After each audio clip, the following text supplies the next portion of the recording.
সুপ্রভাত, আসসালামু আলাইকুম। মৃধা মিডিয়ার পক্ষ থেকে আপনাদের সবাইকে স্বাগতম এবং এখন একটি ইমিগ্রেশন গুরুত্বপূর্ণ নিউজ নিয়ে আপনাদের সামনে হাজির হয়েছি।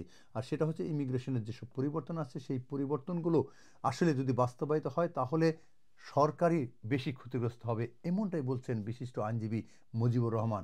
তিনি বলছেন যে যেভাবে থ্রেশহোল্ড বৃদ্ধি করা হয়েছে তাতে মানুষ না আসতে পারলে এখানকার সরকারি ক্ষতিগ্রস্ত হবে, কেননা এটা ইমিগ্রেশনের উপর নির্ভর করে চলে এই দেশ। অর্থাৎ সব সময় ইমিগ্রেন্ট আসে যাচ্ছে, বিভিন্ন কজে তারা এখানে ফিস দিচ্ছে, এখানে থাকা খাওয়া থেকে শুরু করে সব কিছু তারা ইনভেস্ট করছে, এমনকি ডাক্তারি চার্জ সহ তারা এখানে সব কিছু ব্যয় করছে। অর্থাৎ যদি সরকার এইভাবে কড়াকড়ি করে তাহলে হয়তোবা সরকারই বেশি ক্ষতিগ্রস্ত হবে, এমনটাই বলছেন বিশিষ্ট আইনজীবী ব্যারিস্টার মুজিবুর রহমান। শুনুন তার মুখ থেকেই। যে আসলে আমাদের বর্তমানে যে লেবার গভর্নমেন্ট আছেন তার সাথে যে টরি পার্টি বিরোধী পার্টি হিসেবে আছেন, টরি পার্টি কিন্তু লেবার গভর্নমেন্টের উপরে অনেক ধরনের চাপ সৃষ্টি করতেছেন। স্পেশালি তাদের আগের যে প্ল্যান ছিল সেই প্ল্যানগুলিকে বাস্তবায়িত করার জন্য আমরা জানি যে স্পাউস বিষয় যে 29,500 পাউন্ডের যে একটা মানে ইনকাম থ্রেশহোল্ড রয়েছে, ওইটাকে তারা মানে বলতেছেন যে সব লেভেলে 38,700 পাউন্ড করার জন্য, যেটা বর্তমানে স্পাউসদের ক্ষেত্রে কিন্তু 29,500, কিন্তু ওয়ার্ক পারমিটের ক্ষেত্রে যে হাইয়েস্ট থ্রেশহোল্ড যেটা সেটা হলো 38,700। কিন্তু তারা চাচ্ছে যে না, এটা সব ক্ষেত্রে সর্বক্ষেত্রে যাতে এটা ইমপ্লিমেন্ট করা হয়। এটা হলে কিন্তু দেখা যাবে অনেক ধরনের ক্ষতি হয়ে যাবে। আগে যখন 18,600 পাউন্ড ছিল তখনই কিন্তু রিপোর্টে এসেছে অনেক কাপেল মানে আত্মহত্যা করে মারা গেছে, কিন্তু এটা সম্ভব হয়নি। এই জন্য তাদের আসলে একটু বাস্তবিক দৃষ্টিকোণ থেকে চেষ্টা করা দরকার কিভাবে আসলে ইমিগ্রেশনটাকে কন্ট্রোলেও রাখতে পারে এবং জনগণ যাতে স্বস্তির সাথে শান্তি বিরাট একটা ইম্প্যাক্ট পড়বে। কারণ এটা হয়ে যাচ্ছে টোটালি ওইটার ডাবল, 18,600 ডাবল হয়ে যাচ্ছে। তো বাস্তবিক পক্ষে এটা আসলে সম্ভব হবে না মানে এটা ফুলফিল করা। এর ফলে কেমন ক্ষতিগ্রস্ত হবে?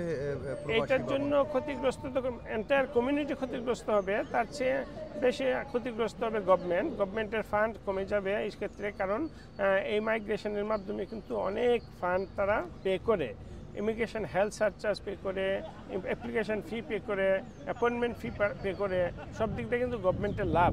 কিন্তু সেই ক্ষেত্রে যদি তাদেরকে ওভাবে বাধাগ্রস্ত করা হয়, গভর্নমেন্টই আলটিমেটলি লুজার হয়ে যাবে। তাহলে আপনি মনে করছেন যে সরকার যদি চার্জ বাড়ায় তাহলে সরকারই ক্ষতিগ্রস্ত হবে? অবশ্যই। ইনফ্যাক্ট এটার যে মানে ইফেক্ট আফটারমাথ যেটা, সেটা হলো সরকার itself will be detrimental for them. তো এখন এখন আসলে কি আপনার পরামর্শটা কি করতে পারে? আমার পরামর্শটা হলো আসলে উইদিন দ্য মানে এলিজিবিলিটি লেভেলে যদি রাখা হয়, যেমন 18,600 যেটা ছিল এটাও কিন্তু অনেক কঠিন ছিল, এবং 29,500 যখন করা হয়েছে তখনও কিন্তু এটার বিপক্ষে অনেক আইনি লড়াই হয়েছে, জুডিশিয়াল রিভিউ হয়েছে ওইটাকে ডাউন করার জন্য। তো আমার মনে হয় যে এটা আসলে 29,500 বেশি করাটা কোনো মতেই যুক্তিসঙ্গত হবে না এবং ন্যায়ানুগ হবে না। হ্যাঁ, টরি গভর্নমেন্ট যেটা করতেছে, আগে যেটা ফ্যামিলি রুটের মাধ্যমে 5 বছরে সেটেল হওয়া যেত, ওইটাকে তারা 10 বছর রেকমেন্ড করতেছে। আর জেনারেলি 10 বছর থেকে যারা মানে সেটেলমেন্ট হয়ে এবং সিটিজেনশিপ করে ফেলতে পারতো, এটাকে তারা রেকমেন্ড করেছে 15 বছর করার জন্য।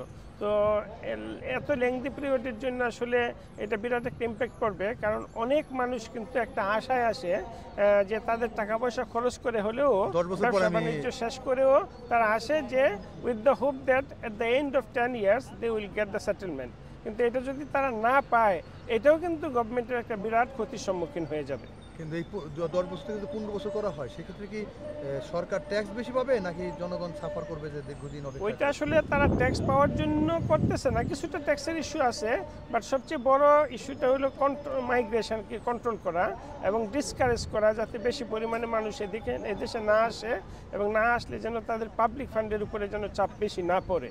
তো সেই ক্ষেত্রে যারা আসছে তারা তো পাবলিক ফান্ডের উপর চাপ পড়ে না, তারা তো সরাসরি তারা ট্যাক্স দিবে, তারা কাজ করবে। যারা জেনুইনলি কাজ করবে, দুইটাই কাপল যদি কাজ করে properly, end of the day তো ডেফিনেটলি গভর্নমেন্ট এটা এখানে বেনিফিশিয়ার। হ্যাঁ, কিন্তু এন্ড অফ দ্য ডে যদি তাদেরকে বাধাগ্রস্ত করা হয়, গভর্নমেন্টের ক্ষতি হবে বেশি।